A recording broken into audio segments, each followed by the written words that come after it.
अस्सलामुअलैकुम, this is Umaina Basit from Ocean of Knowledge. तो आज हम कर रहे हैं रिव्यू एक्सरसाइज 9। कल हमारा चैप्टर 9 कंप्लीट हो गया था, तो आज हम रिव्यू कर रहे हैं। तो इसका जो क्वेश्चन नंबर 1 है वो है चूज द करेक्ट आंसर, और इसको कहते हैं एमसीक्यूज। ये जो क्वेश्चन है ये आपका ऑब्जेक्टिव पेपर में आता है, जो एक स्टेटमेंट लिखी हुई होती है और उसके नीचे ऑप्शंस होते हैं, और आपने उन ऑप्शंस में देखना होता है कि कौन सा ऑप्शन ठीक है, और वो एक नंबर का होता है। एक स्टेटमेंट जिस पे आपने टिक करना होता है, एक एक नंबर के ये सारे क्वेश्चंस होते हैं। MCQs multiple choice questions. जिस क्वेश्चन में मल्टीपल आपके पास चॉइसेस हो, 4 चॉइस आपके पास गिवन हो, उनको हम कहते हैं एमसीक्यूज। ठीक है, तो ये क्वेश्चन नंबर 1 का फर्स्ट पार्ट से लेके 6 पार्ट तक मैंने लिख लिए हैं। वैसे तो जब आप बुक खोलोगे, बुक में आपके पास जो क्वेश्चन नंबर 1 का फर्स्ट पार्ट लिखा हुआ है उसके नीचे 4 ऑप्शन भी लिखे हुए हैं। जब आप पेपर देने जाओगे तब भी ऑब्जेक्टिव पेपर में आपके पास 4 ऑप्शन गिवन होंगे, लिखे हुए होंगे। उन 4 ऑप्शन में आपने देखना होगा कि कौन सा ऑप्शन ठीक है। लेकिन मैंने 4 ऑप्शन नहीं लिखे।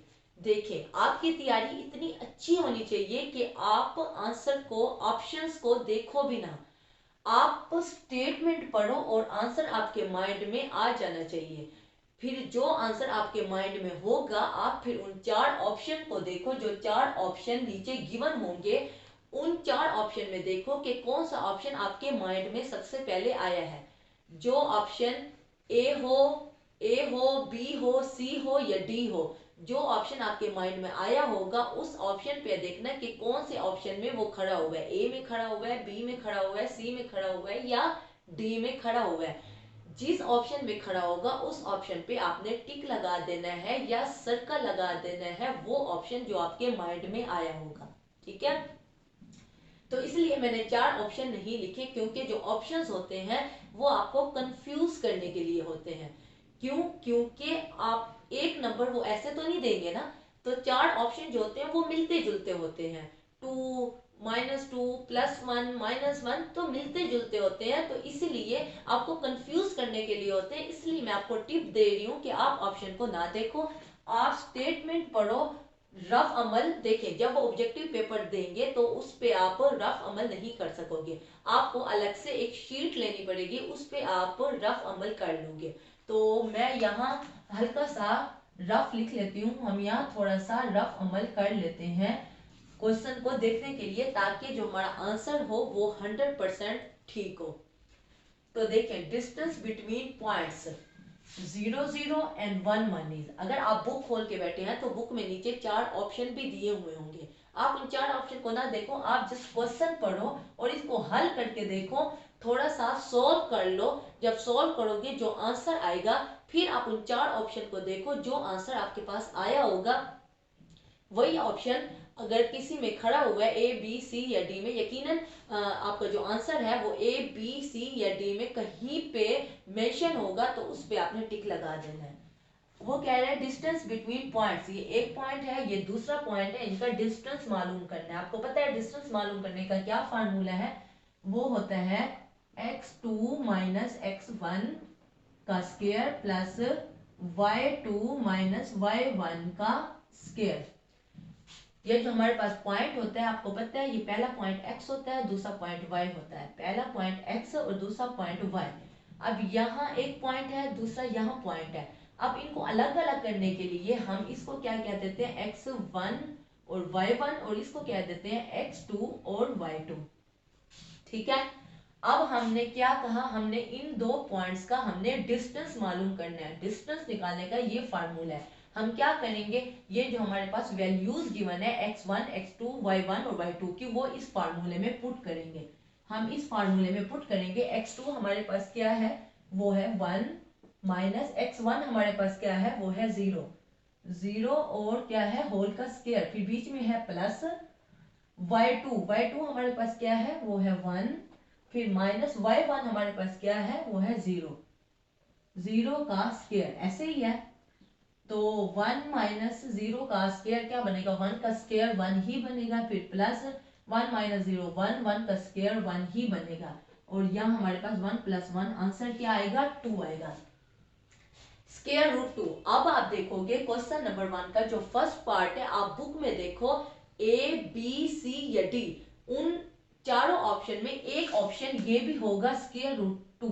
वो अगर A हो या B हो या C हो या D हो, वो जिसमें स्क्वायर रूट 2 खड़ा होगा आप वहां पे सर्कल लगा दो या टिक लगा दो, तो आपका एक नंबर पक्का हो गया। पेपर के हवाले से बात कर रही हूँ, ठीक है। तो इसी तरह सेकंड पार्ट को देखें। ये मैंने इसलिए लिखा है कि यहाँ भी डिस्टेंस बिटवीन पॉइंट्स लिखा हुआ था, तो इसलिए मैंने ये फिर से नहीं लिखा। डिस्टेंस बिटवीन, ये बिटवीन को जाहिर कर रहे हैं, BW, ये शॉर्ट तरीका है बिटवीन को लिखने का। Distance between points. अब यहाँ 2 पॉइंट और दे दिए, जैसे यहाँ 0 0 और 1 1 दिया हुआ था, यहाँ 1 0 और 0 1 दिया हुआ है, और इनका भी हमने डिस्टेंस फाइंड आउट करना है। तो आप फिर से इसी फार्मूले के जरिए डिस्टेंस फाइंड आउट कर लोगे। वो क्या बनेगा, ये हमारा क्या हो गया, ये x1 और ये y1 हो जाएगा, और ये x2 और ये हमारा y2 हो जाएगा। x2 माइनस x1 क्या हो जाएगा, 0 - 1 का स्क्वायर, फिर प्लस y2 माइनस y1 का स्क्वायर, 1 - 0 का स्क्वायर। तो क्या बनेगा, -1 का स्क्वायर, फिर प्लस 1 - 0 1 का स्क्वायर। आपको पता है -1 का स्क्वायर, इसका मतलब है जो स्क्वायर है वो 1 का भी स्क्वायर है, जो अंदर माइनस है उसका भी स्क्वायर है। तो minus minus is equal to plus, तो इसलिए ये बन जाएगा 1 + 1 का स्क्वायर 1, और ये भी बनेगा स्क्वायर रूट 2। अब जहां पे A B C या D में क्वेश्चन नंबर 1 के सेकंड पार्ट में A B C या D में स्क्वायर रूट 2 जहां पे लिखा होगा, आप उस ऑप्शन पे टिक लगा दो या सर्कल लगा दो, ठीक है।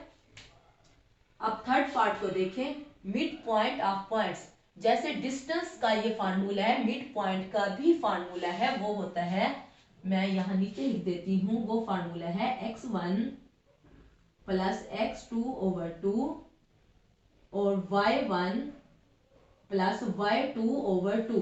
मिड पॉइंट का भी ये फार्मूला है। आप क्या करोगे, पहला पॉइंट हमारा x1, ये है हमारा y1, और यहाँ x2 और ये हमारा y2, ये 2 पॉइंट्स हैं। आपने इस फार्मूले की मदद से मिड पॉइंट्स निकाल लेने हैं। देखें आप क्या निकालोगे, 2 + 0 क्या बनेगा, 2 + 0/2, और यहाँ बनेगा 2 + 0/2। देखें तो 2/2 क्या बनेगा, 2/2, और यहाँ 2/2, 2 को 2 से काटेंगे, यहाँ भी 2 को 2 से काटेंगे। हमारे पास जो मिड पॉइंट बनेगा, देखें मैं यहाँ उल्टी तरफ जा रही हूँ, हमारे पास क्या बनेगा 1 और 1। अब आप 3 में क्वेश्चन नंबर 1 के थर्ड पार्ट को देखो, जिस ऑप्शन पे 1 और 1 लिखा हुआ होगा तो आप उस पे क्या कर दोगे, टिक लगा दोगे। जिस ऑप्शन पे A B C या D में 1 1 लिखा हुआ होगा उस पे आपने टिक लगा देना है या सर्कल लगा देना है, ठीक है। तो इसी तरह फोर्थ पार्ट में भी ये देखिए, ये नीचे ऐसे ही लिखा हुआ है, इसका मतलब है मिड पॉइंट ऑफ पॉइंट्स। यहाँ भी 2 पॉइंट्स दे दिए हैं और हमने मिड पॉइंट निकालना है, तो ये भी इस फार्मूले की मदद से, ठहरे हम इस जगह पे कर लेते हैं। इस फार्मूले की मदद से हम क्या करेंगे, 2 + -2/2, फिर -2 और +2/2, ऐसे ही है।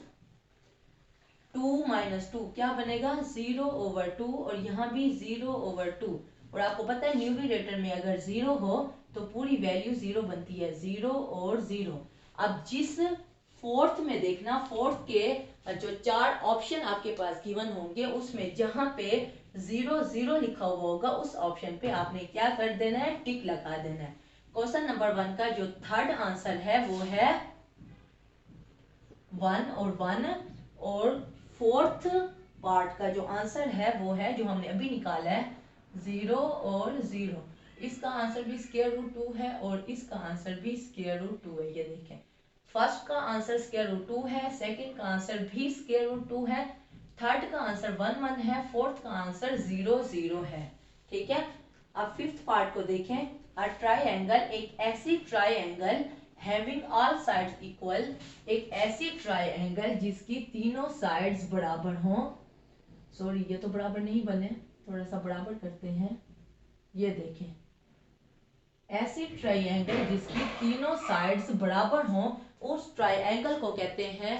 अब ये आपका दिमाग में रखने वाली बात है, आप याद कर लो कि ऐसी ट्राइंगल जिसकी तीनों साइड्स बराबर हों उसको कहते हैं इक्विलेटरल ट्राइंगल। इक्वल से निकला है ना, तो इसका आंसर होगा इक्विलेटरल ट्राइंगल।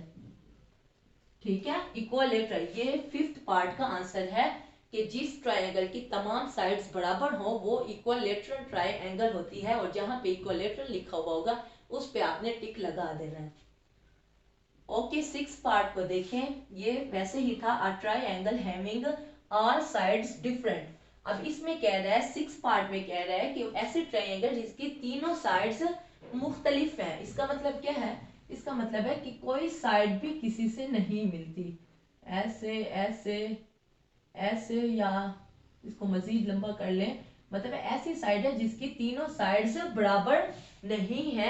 ऐसी साइड को, ऐसी ट्रायंगल को कहते हैं स्केलर ट्रायंगल। ये भी आप याद कर लें, स्केलर ट्रायंगल। और जिस ऑप्शन पे आपके पास स्केलर ट्रायंगल लिखा हुआ होगा उस पे आपने टिक लगा देना है। ठीक है, तो क्वेश्चन नंबर 1 आपका हो चुका है। क्वेश्चन नंबर 2 मैं आपको नहीं करवाऊंगी क्योंकि वो ट्रू फॉल्स है। ट्रू फॉल्स जो है वो आपके पेपर्स में नहीं आते। अगर आप कहेंगे कि हमें क्वेश्चन नंबर 2 भी करा दे ताकि आपका कॉन्सेप्ट मजीद क्लियर हो जाए, तो आप नीचे कमेंट में कहना, मैं नेक्स्ट क्लास में आपको वो क्वेश्चन नंबर 2 ट्रू फॉल्स वाला करवा दूंगी। ओके, तो क्वेश्चन नंबर 1 हमारा हो चुका है, क्वेश्चन नंबर 2 हमने करना नहीं है। अब चलते हैं क्वेश्चन नंबर 3 की तरफ।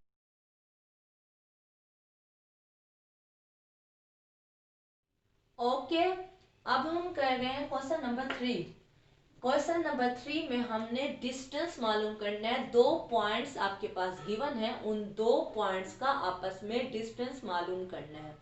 ठीक है, तो डिस्टेंस मालूम करने का हमें फार्मूला पता है, वो ये है कि P और Q, P और Q मिसाल के तौर पे 2 पॉइंट्स हैं, एक P है और एक Q है।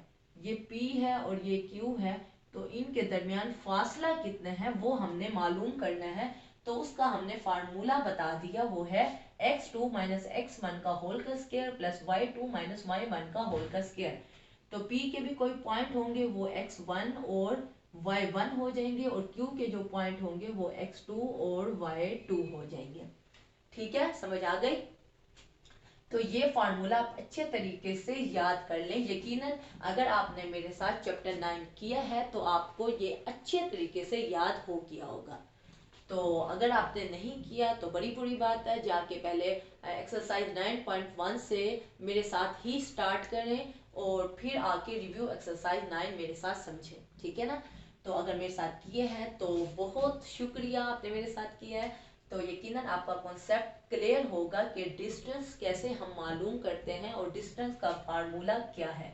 ठीक है, अब ये 2 पॉइंट उसने दे दिए हैं। क्वेश्चन नंबर 3 के फर्स्ट पार्ट की बात कर रही हूँ, तो उसने 2 पॉइंट दे दिए, हमने लेट कर लिया, सपोज कर लिया, फर्ज कर लिया कि इस पॉइंट को हमने ए का नाम दे दिया, इस पॉइंट को हमने बी का नाम दे दिया। जैसे यहाँ 2 पॉइंट पी और क्यू हैं, वैसे ही यहाँ हमने इसको ए का नाम दे दिया और इस पॉइंट को बी का नाम दे दिया है। ठीक है, अब हमने ए बी का, जैसे पी क्यू का डिस्टेंस मालूम करने का ये फार्मूला है, वैसे ही ए बी नाम तब्दील है और कोई फर्क नहीं है। यहाँ पी क्यू नाम है और यहाँ ए बी नाम दिए हुए हैं, तो फार्मूला यही यूज करना है।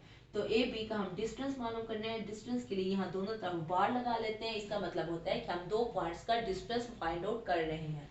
इक्वल टू, अब हमारे पास x2 माइनस x1, ए के जो पॉइंट होंगे, जैसे P के x1 और y1 है, तो यहाँ ए x1 होगा और 3 जो है वो y1 होगा, 3 जो है x2 होगा और -3 जो है वो y2 होगा। अब x2 माइनस x1, x2 हमारे पास क्या है 3, x1 हमारे पास क्या है 6, 3 माइनस 6 का होल का स्क्वायर, फिर प्लस y2 माइनस y1 का होल का स्क्वायर। y2 हमारे पास 3 है, -3 है, -3 माइनस 3 के होल का स्क्वायर।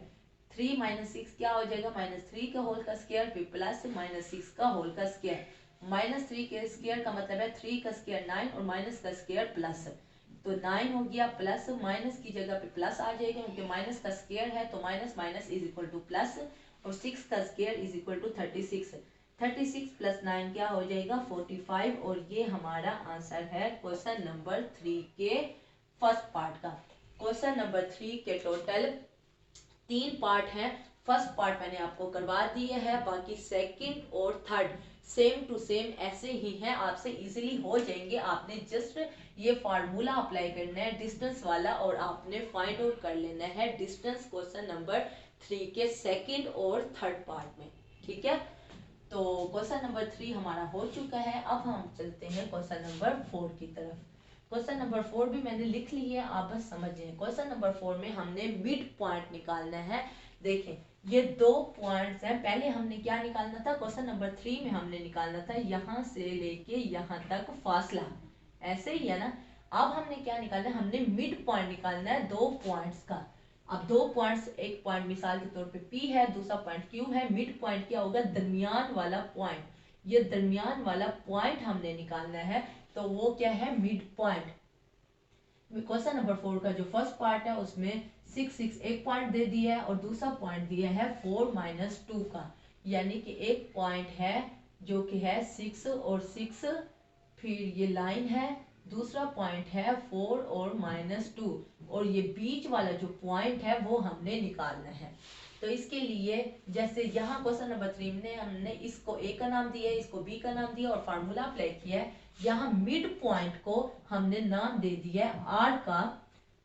हमने कहा कि R X Y उसके भी, अब ये जो बीच वाला पॉइंट है इसके भी तो 2 पॉइंट होंगे, जैसे यहाँ है और जैसे यहाँ है, तो हमने उसको x और y नाम दे दिया। x और y हमने निकालना है, जिस चीज को निकालना होता है उसको हम x या y का नाम देते हैं। तो हमने कह दिया let r x y is mid point, यानी इस जगह पे हमने कहा उसका नाम r है और इसके जो कोऑर्डिनेट्स हैं वो x y है, ये मिड पॉइंट है। ठीक है, तो इसका जो फार्मूला है वो है r x y का मतलब होता है r, ये जो 2 पॉइंट्स हमारे पास गिवन है, इन 2 पॉइंट्स का हमने मिड पॉइंट निकालना है। तो इसका फार्मूला है x1 + x2/2 और y1 + y/2/2।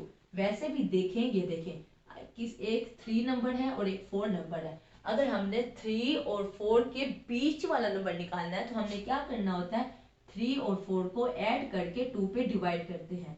तो क्या होता है 3 + 4 7/2 और 7/2 क्या बनता है 3.5। अब देखें 3 और 4 के दरमियान क्या आता है 3.5 ही आता है। तो इसका मतलब है किसी भी 2 नंबर्स के दरमियान वाली हमने वैल्यू निकालनी होती है तो उन 2 नंबर्स को हम ऐड करके 2 पे डिवाइड कर देते हैं। ये सिंपल मैंने आपको तरीका बताया जब भी हमने कोई बीच वाली वैल्यू निकालनी होती है, ऐसे ही है ना। तो इसी तरह जैसे यहाँ बीच वाली वैल्यू निकालने के लिए 2 वैल्यू को ऐड करके 2 पे डिवाइड करना पड़ता है, तो फार्मूला भी ऐसे ही है। ये 2 पॉइंट्स हैं, इन 2 पॉइंट्स की मिड वैल्यू निकालनी है, तो 6 को 4 में ऐड करके 2 पे डिवाइड करेंगे और 6 को -2 में ऐड करके 2 पे डिवाइड करेंगे। तो ये फार्मूला भी आप अच्छे तरीके से याद कर लो मिड पॉइंट्स का। ठीक है, तो हमने ऐड किया 6 + 4 10/2 बना, 6 - 2 4/2 बना, 2 10 से कटा तो 5 बना, 4 और 2 कटा तो बाकी 2 बच गया। तो ये हमारा मिड पॉइंट निकल आया है, यानी कि x और y निकल आए हैं। x और y क्या निकले हैं, वो निकले हैं 5 और 2। ठीक है, तो इन 2 पॉइंट्स का जो मिड पॉइंट है वो है 5 और 2, तो वो हमने फार्मूले की मदद से निकाल ली है। क्वेश्चन नंबर 4 के भी टोटल 3 पार्ट हैं। फर्स्ट पार्ट मैंने आपको करवा दिया, सेकंड और थर्ड जो है वो ऐसे ही हैं, सेम टू सेम ऐसे हैं। आपने मिड पॉइंट ही निकालना है, इस फार्मूले की मदद से आप मिड पॉइंट निकाल लेना, आपसे बहुत इजीली निकल जाएंगे। ठीक है, तो क्वेश्चन नंबर 3 और 4 हमारे हो चुके हैं। अब हम चलते हैं क्वेश्चन नंबर 5 की तरफ।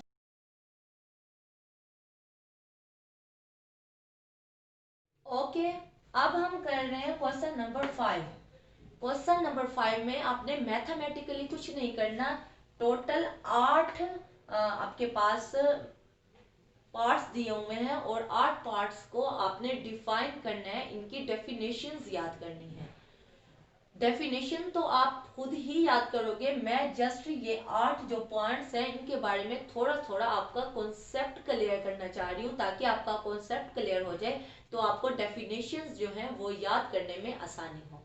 ठीक है, तो जस्ट मैं आपको बताऊंगी कोऑर्डिनेट ज्योमेट्री क्या होती है। क्वेश्चन नंबर 5 का जो फर्स्ट पार्ट है वो है कोऑर्डिनेट ज्योमेट्री। कोऑर्डिनेट ज्योमेट्री क्या होती है? कोऑर्डिनेट ज्योमेट्री स्टडी है, मतलब किस चीज की तालीम है? ये जो कार्टेशियन प्लेन है, ये जो हमारे पास प्लेन दिया हुआ होता है, इसमें इस जगह पे आपको पता है फर्स्ट क्वाड्रेंट, ये सेकंड क्वाड्रेंट, ये थर्ड और ये फोर्थ, ये एक कार्टेशियन प्लेन है, कोऑर्डिनेट प्लेन भी जिसे कहते हैं। इस पे जो ज्योमेट्रिकल शेप है, यानी कि ट्राइंगल बन गई या स्क्वायर बन गई या पैरेललोग्राम बन गए, तो ये जो ज्योमेट्रिकल शेप होती है कार्टेशियन प्लेन में, उसकी स्टडी को कहते हैं कोऑर्डिनेट ज्योमेट्री। समझ आ गई? Coordinate geometry is the study of the geometrical shape जो इन कार्टेशियन प्लेन, ये जो प्लेन हमारे पास दिया हुआ होता है कार्टेशियन प्लेन, इसमें जो ज्योमेट्रिकल हमारे पास शेप होती है उनकी स्टडी को हम क्या कहते हैं? Coordinate geometry. ठीक है, तो मैंने आपका कॉन्सेप्ट क्लियर कर दिया है, तो यकीनन अब आपके लिए इसकी डेफिनेशन को याद करना आसान होगा। डेफिनेशन आपने खुद याद करना है, मैं जस्ट आपको बता सकती हूँ, जस्ट आपका कॉन्सेप्ट क्लियर कर सकती हूँ। ठीक है, तो आप सेकंड पॉइंट को देखें, कोलिनियर पॉइंट्स। कोलिनियर पॉइंट्स कौन से होते हैं? वो पॉइंट्स दो हो या दो से ज्यादा हो, तीन हो, चार हो, पांच हो, जो एक स्ट्रेट लाइन में लाई करें, यानी एक ये पॉइंट हो गया, एक ये पॉइंट हो गया, एक यहाँ पॉइंट हो गया, एक यहाँ पॉइंट हो गया, यानी कोई भी ऐसी लाइन जिसमें पॉइंट्स एक स्ट्रेट लाइन में लाई करें, उन पॉइंट्स को कहते हैं कोलिनियर पॉइंट्स। यानी कि एक यहाँ पॉइंट है, एक यहाँ है, तो ये एक स्ट्रेट लाइन में लाई कर रहे हैं ना, तो ये जो तीन पॉइंट्स हैं ये क्या होंगे? ये कोलिनियर पॉइंट्स होंगे। ऐसे पॉइंट्स जो एक ही स्ट्रेट लाइन पे लाई करें, उन पॉइंट्स को हम कहते हैं दोज आर कोलिनियर पॉइंट्स। ठीक है, non collinear points. Non collinear points देख के पता चल रहा है कि नॉन कोलिनियर पॉइंट्स ऐसे पॉइंट्स जो एक स्ट्रेट लाइन पे लाई नहीं कर रहे, यानी एक यहाँ हो गया, एक यहाँ हो गया, तो ये स्ट्रेट लाइन नहीं है, ये दो तो बन रहे हैं लेकिन ये तीसरा पॉइंट नहीं बन रहा, तो इसका मतलब है कि ये हमारे पास कोलिनियर पॉइंट्स नहीं है, ये पॉइंट्स। ठीक है ना, समझ आ गई? ऐसे पॉइंट्स, इनकी जो डेफिनेशन बनेगी बड़ी सिंपल बनेगी। Point those are not lie on a straight line, on a single straight line, that those points are called non-collinear points। ठीक है ना? देखिए, आपका कॉन्सेप्ट क्लियर हो तो आपको डेफिनेशन इतना याद करने की जरूरत भी नहीं है। आप अपने अल्फाजों में, थोड़ी बहुत तो इंग्लिश सबको आती है, थोड़ी बहुत तो आप बना ही सकते हो, तो आप अपने अल्फाज में इंग्लिश में कन्वर्ट करके उसको डिफाइन कर दो, अगर आपका कॉन्सेप्ट क्लियर है। अगर आपका कॉन्सेप्ट क्लियर नहीं है तो आप बस रटते टुटते की तरह बस उसको रटते रहोगे डेफिनेशन को, और एंड टाइम पे आपको भूल भी सकती है। ठीक है ना, तो मैं आपका कॉन्सेप्ट क्लियर करने की कोशिश कर रही हूँ, ताकि अगर आपका कॉन्सेप्ट क्लियर होगा तो अगर मिसाल के तौर पे अगर आपको डेफिनेशन एंड टाइम पे भूल भी जाती है पेपर्स में, तो आपका कॉन्सेप्ट अगर क्लियर होगा तो आप अपनी अल्फाज में, अपने अल्फाज में इंग्लिश में बना के लिख सकते हो, तो आपको नंबर्स मिल जाएंगे। ठीक है, ओके, आप देखिए फोर्थ पार्ट को, इक्वलेटरल ट्रायंगल। देख के पता चल रहा है इक्वल लेटरल किससे निकला है? इक्वल से निकला है। इक्वल का क्या मतलब होता है? बराबर होता है। और ट्रायंगल किसे कहते हैं? जिसकी तीन साइड्स हो तो वो ट्रायंगल होती है। अब ये ट्रायंगल है, अब इसकी जो तीनों साइड्स हैं ये क्या है? ये बराबर है। तो ऐसे ट्रायंगल जिसकी तीनों साइड्स बराबर हो, उस ट्रायंगल को कहते हैं equilateral triangle. A triangle which have three sides equal, that triangle is called equilateral triangle। देखिए, बहुत ही सिंपल है बनाना अगर आपका कॉन्सेप्ट क्लियर है तो। स्केलर ट्रायंगल, ऐसे ट्रायंगल जिसकी तीनों साइड्स बराबर नहीं है, मतलब है अगर इसको हम मजीद लंबा ही कर दें, ठीक है, ऐसी ट्रायंगल जिसकी तीनों साइड्स बराबर नहीं है, देखिए ये छोटी साइड है, ये उससे बड़ी है और ये उससे भी बड़ी है, ये ऐसी ट्रायंगल है जिसकी तीनों साइड्स बराबर नहीं है, उस ट्रायंगल को कहते हैं scalar triangle. A triangle which have three sides different, that triangle is called scalar triangle. समझ आ गई? अब सिक्स पार्ट को देखिए, आइसोसेल ट्रायंगल। आइसोसेलेस ट्रायंगल में क्या होता है, दो साइड्स आपकी इक्वल होती हैं, जो एक होती है वो डिफरेंट होती है। यानी उसकी मिसाल ऐसे है कि अगर आपकी दो साइड्स इक्वल हों, ऐसे ही है, और एक साइड मुख्तलिफ हो, देखें ये दो साइड्स तकरीबन बराबर हैं और ये साइड मुख्तलिफ है, तो ऐसे ट्रायंगल को कहते हैं आइसोसेलेस ट्रायंगल। ठीक है। अब सेवंथ पार्ट को देखें, राइट ट्रायंगल। राइट ट्रायंगल वो ट्रायंगल होती है जिसमें जो एक साइड हो ट्रायंगल की वो 90 का एंगल बना रही हो। यानी कि ये देखें, ये जो है, ये जो लाइन है, ये इस बेस पे क्या हो रही है, परपेंडिकुलर है। 90 का एंगल, 90 का एंगल कैसे बनता है, यानी कि आपका हाथ है, हाथ के ऊपर ये जो पेन है ये परपेंडिकुलर ऐसे गिर रहा है, वो बिल्कुल ऐसे नीचे लेटा हुआ है और ये पेन बिल्कुल खड़ा हुआ है, तो ये जो एंगल होता है ये परपेंडिकुलर का एंगल होता है। यानी एक लाइन बिल्कुल नीचे हो, एक लाइन उसके ऊपर ऐसे ही गिर रही हो, तो वो 90 का एंगल बनाती है। तो देखिए इस लाइन पे ये वाला एंगल जो है ये 90 का एंगल नहीं है, ये ऐसे टेढ़ा एंगल है, और इस लाइन पे भी ये एंगल 90 का नहीं है, लेकिन इस लाइन पे जो ये लाइन एंगल बना रही है ये परपेंडिकुलर है, ये 90 का एंगल बना रही है। ऐसे ट्रायंगल जिसमें एक साइड 90 का एंगल बना रही हो, उस ट्रायंगल को कहते हैं राइट एंगल ट्रायंगल या राइट ट्रायंगल। ठीक है। लास्ट पार्ट को देखिए, स्क्वायर। स्क्वायर क्या होता है, स्क्वायर एक डब्बे को कहते हैं जिसकी चारों साइड्स बराबर होते हैं। यानी ऐसा डब्बा जिसकी चारों साइड्स बराबर हों और वो चारों साइड्स 90 का एंगल बना रहे हों। देखिए यहाँ भी 90 का एंगल बन रहा है, यहाँ भी 90 का एंगल बन रहा है, यहाँ भी 90 का एंगल बन रहा है, और यहाँ भी, यानी कि चारों साइड्स क्या है, परपेंडिकुलर है, 90 का एंगल बना रहे हैं, और चारों साइड्स जो हैं वो इक्वल हों, उस को कहते हैं स्क्वायर। ये ट्रायंगल तो ना हो, ट्रायंगल तो वो होती है जिसकी 3 साइड्स हो, इसकी टोटल 4 साइड्स हैं, तो इस डब्बे को हम कहेंगे कि ये स्क्वायर है जिस डब्बे के चारों जो साइड्स हैं वो बराबर हों और 90 का एंगल भी बना रहे हों, तो उस डब्बे को हम स्क्वायर कहते हैं। तो क्वेश्चन नंबर 5 के टोटल 8 डेफिनेशन है जो आपने याद करने हैं। मैंने जस्ट आपका कॉन्सेप्ट क्लियर करने की कोशिश की है, ताकि अगर आपका कॉन्सेप्ट क्लियर होगा तो आपको डेफिनेशंस याद करने में आसानी होगी। अगर भूल भी जाएंगे तो आप अपने अल्फाज में, अपने टूटी फूटी इंग्लिश में आप पेपर्स में लिख लोगे। ठीक है ना। तो उम्मीद है आपका कॉन्सेप्ट क्लियर हो गया होगा। रिव्यू एक्सरसाइज 9 आपको समझ आ गई होगी। मैंने बड़ी डिटेल से करवाया है। आपको पता है रिव्यू एक्सरसाइज 9 इजी एक्सरसाइज है, कोई इतनी मुश्किल नहीं है, तो आपको समझ आ गया होगा। अगर कोई कंफ्यूजन हो, कोई मसला हो, तो आप नीचे कमेंट में पूछना, मैं इंशाल्लाह नेक्स्ट क्लास में या कमेंट सेक्शन में उसका जवाब दे दूंगी। तो चैप्टर 9 हमारा कंप्लीट हो गई है। अगर आप कोई चैप्टर करवाना चाहते हैं इनके अलावा, अगर आप मुझे कहेंगे तो मैं वही चैप्टर स्टार्ट करवा दूंगी जो चैप्टर आप कहेंगे, नहीं तो हम कल से चैप्टर 10 स्टार्ट करेंगे। तो उम्मीद है आज का लेक्चर आपको समझ आया होगा। फिर मिलते हैं नए लेक्चर के साथ। अल्लाह हाफिज़।